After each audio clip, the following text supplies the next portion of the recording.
Hi everyone, my name is Lenny Hall. I am a flooring contractor from South Florida and a regional instructor for the National Wood Flooring Association. This video shows a method I use for creating a curved base by laminating fillets cut from a job's regular straight base order, keeping its profile intact. I sped up the video where I could so it doesn't take too long to watch, but doesn't lose any details. The real curved base piece is already glued up and clamped in the form. For the demonstration of cutting the fillets, I'm using these three sequentially cut pieces of the base profile. When working with power tools, always use safety equipment and push sticks where practical.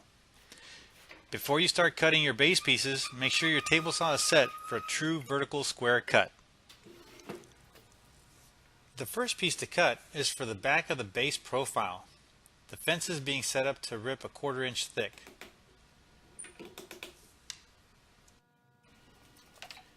Working safely cannot be overstressed. Keep a set of push sticks handy. You will definitely need them for these procedures. The next step is to cut at the third sequential piece that makes up the front fillet. Measuring using calipers to trim the front off of the third sequential base piece. The goal is to set as close to the front relief of the base profile as possible without splitting the bottom design from the OG.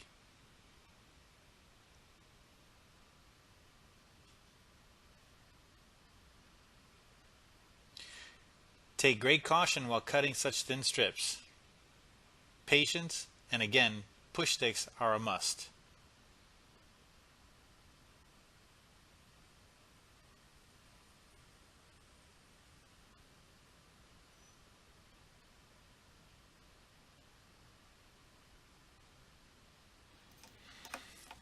With the front and back pieces, I measure their combined thickness with calipers to determine how thick the center fillet needs to be, so I end up with a 3/4 inch base. The center piece can be cut into the appropriate thickness now.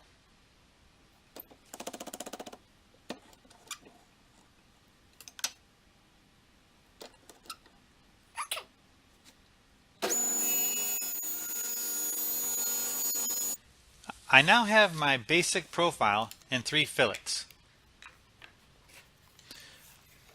I press these using heavy-duty clamps in the stacked plywood form that's been lined with 1/4 inch cork and covered with blue tape.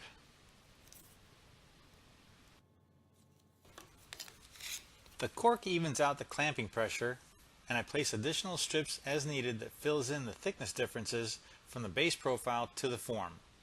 I use 2-component water-based finish for the adhesive. As you watch me remove the clamps from the form and clean the base of cork and blue tape, let me talk a little about using 2-component finish for bonding. I use 2-component water-based finish because it's an isocyanate-based finish, which is essentially superglue. It has superior holding power compared to standard wood glue, and there's virtually no spring back. If fillets are properly milled and clamped, it leaves no lines between the fillets. It also has the added benefit that it wets the fillets, so it makes wood bending easier.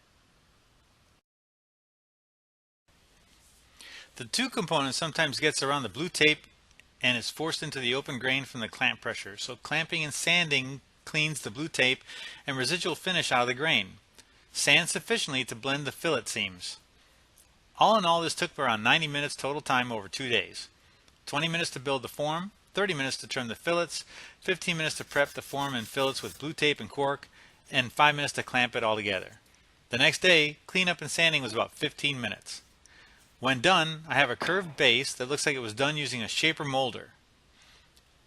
It's made from the job straight base order using scrap plywood to make the form, some table saw time, leftover water-based finish, and some time on cleanup and sanding.